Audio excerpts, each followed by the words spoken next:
آپ کا میزبان فراز قریشی، آپ دیکھ رہے ہیں ایف پی نیوز۔ ناظرین، اس وقت موجود ہیں ڈسٹرکٹ کرنگی پریس کلب پہ، اور ہمارے ساتھ موجود ہے ڈسٹرکٹ کرنگی پریس کلب کے بانی اور صدر جناب علامہ حسین قادری صاحب۔ آئیے ان سے ربیع الاول کے حوالے سے گفتگو کرتے ہیں، کن چیزوں کے تحفظات کرنے چاہیے، کن چیزوں سے دور رہنا چاہیے۔ السلام علیکم سر۔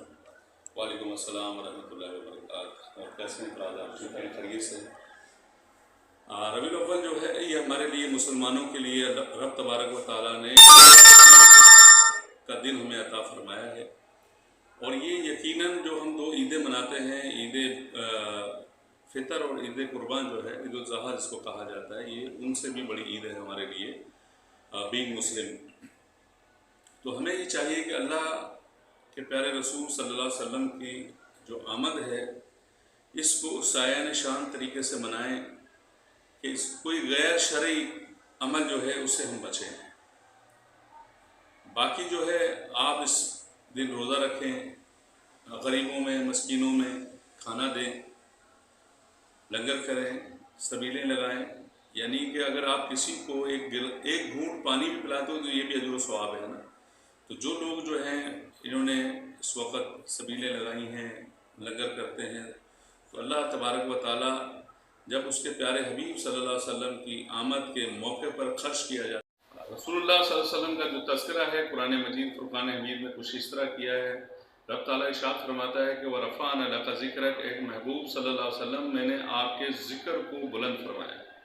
اب جب ذکر جو ہے رسول اللہ صلی اللہ علیہ وسلم کا رب تعالیٰ اس کو بلند کر رہا ہے اور عام کر رہا ہے اس ذکر کو، تو ہمیں یہ چاہیے کہ اس ذکر کو عام کرنے والوں میں ہمارا شمار ہو جانا چاہیے۔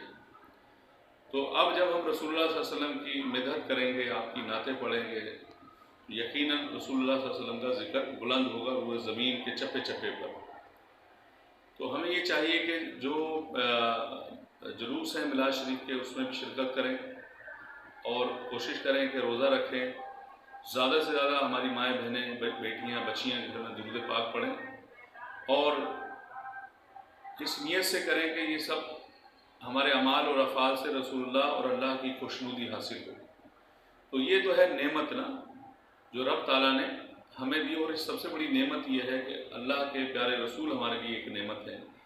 تو ہمیں ساتھ ساتھ یہ ہے کہ بجائے ہم کچھ الٹے سیدھے چکروں میں لگے رہیں، اور جیسا کہ لوگ میچ رکھ لیتے ہیں ان دنوں میں، یا دیگر کچھ چیزیں ایسی جو غیر شرعی ہیں، ان سے ہمیں پرہیز کرنا چاہیے، اور شریعت مطہرہ کے دائرے میں رہتے ہوئے ہمیں زیادہ سے زیادہ صدقہ بھی کرنا چاہیے، خیرات بھی کرنی چاہیے، اور اپنے غریب بھائیوں کا جو کہ آج کل ایک روز چلی ہوئی ہے کہ ہر طرف غربت کے ڈیرے ہیں، ہر آدمی پریشان ہے، تو ایسے موقع پہ ہم ایک دوسرے سے ملیں، ملاقات کریں، ان سے تذکرہ کریں، اور حضور کی جو آمد ہے اس کا مقصد یہی ہے کہ تمام انسانوں کو بیدار کرنا، بھائی چارے کو قائم کرنا، اور امن و امان کا قیام بھی کرنا۔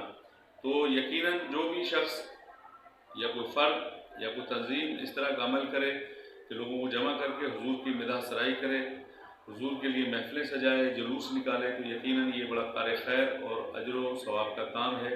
اللہ تبارک و تعالیٰ سے دعا گو ہوں کہ اللہ تبارک و تعالیٰ ہماری جو نئی نسلیں ہیں ان کو پکا سچا عاشق رسول بنائے، اور انہیں صوم و صلات کا پابند بھی بنائے، اور ختم نبوت پر پہرا دینے والا بھی بنائے۔ آمین وما علینا الا البلاغ۔ جی بہت بہت شکریہ علامہ حسین صاحب آپ کا، اور اب تک کے لیے مجھے اجازت دیجیے۔